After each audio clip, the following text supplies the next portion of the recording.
last time we began in Romans chapter 6, where Paul begins answering the question, hey, should we keep on sinning? Like, can we keep sinning now? Because after all, we're under grace.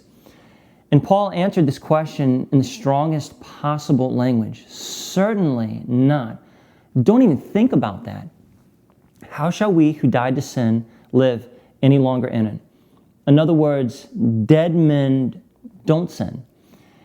And if you missed the last episode, definitely go back and watch, because this episode today, it builds on those ideas. And so let's pick up where we left off in verse 5. For if we have been united together in the likeness of his death, certainly we also shall be in the likeness of his resurrection. The word united here, it's a word picture that means to be planted together. And the idea is like a branch that's been grafted into this big tree. So now the tree's nourishment becomes the branch's nourishment. The branch can't support itself. It's actually dependent on the tree for life and for nourishment. And so the branch gets grafted in, and it starts to receive all the nourishment, and it starts to flourish because it's been grafted into the big tree. That's what it means to be united together. That's the word picture. And Paul's saying, in the same way, we were united together with Christ.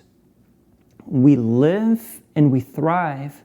Why? Because Jesus lives and thrives. We've been grafted into the big tree. Verse 6, knowing this, that our old man was crucified with him, that the body of sin might be done away with, that we should no longer be slaves of sin. For he who has died has been freed from sin. Now notice it says we've been freed from sin. Why is that so important? Can't you just kind of coexist with sin, live side by side with it? Is sin really so bad? Well, yeah, it is. You see, because sin is a tyrant. Sin is a tyrant. Never forget that. It's an oppressive slave driver. Sin ruins lives. Sin is the selfishness that ends careers. It's the lust that destroys marriages.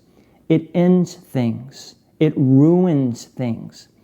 And left unchecked, sin will destroy everything that you care about. Think for just a second. People by the thousands are drinking their families away, gambling their life savings away, sacrificing their precious God-given relationships on the altar of pride or on the altar of money. Sin is destructive. That's what sin does. And in a lot of cases, and you've probably seen this or maybe even experienced this, they know that it's wrong. They know that it's destroying their lives, but they can't seem to stop. And they wish to God that they could, but they can't. Why? Because sin is a tyrant.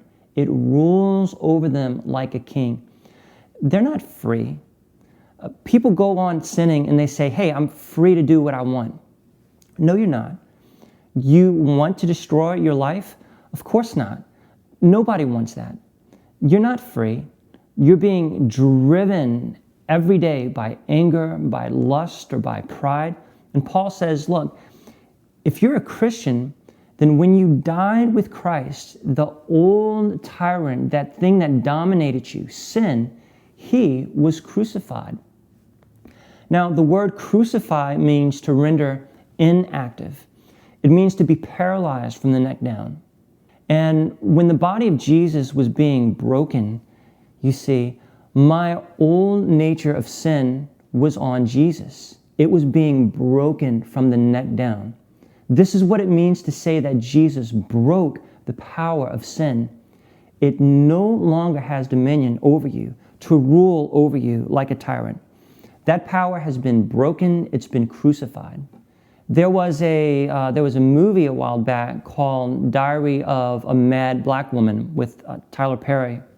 In this movie, the husband is very abusive. He intimidates his wife, he belittles her, he beats her sometimes. And in the movie, the husband has an accident that leaves him paralyzed from the neck down. And there's the scene where the wife is trying to help him, and he continues sitting in the wheelchair to try and dominate her. He's insulting, he's still trying to control her. And then something kind of snaps inside of her head, and you see it in her eyes, and she has finally just had enough. And she turns around and she just smacks him into next week. And she says, "Shut up. You will not talk to me like that ever again." Well, it's not a feel-good scene, but I bring it up because sometimes you need to get a little angry with sin and how it continues to try and dominate you.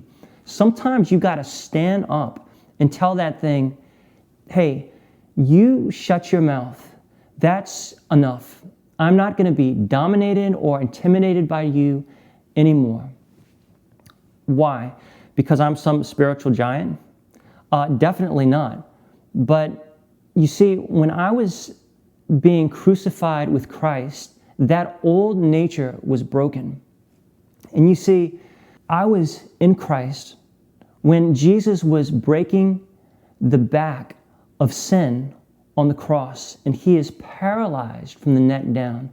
He has no more power over me. He will not rule over me anymore. You see how that works? It's not about you pulling yourself up by your own bootstraps, getting really determined and trying really, really hard this time. It's not about that. It's about realizing, hey, don't you understand who you are?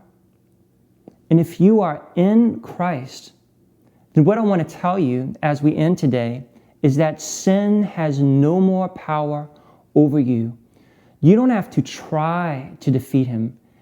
He's already been defeated 2,000 years ago, because 2,000 years ago you were there, you were in Christ, and he defeated sin for you. So what is there to do now? Now you just have to embrace it. Now you have to accept that truth and tell that pathetic, broken tyrant to get out of your house.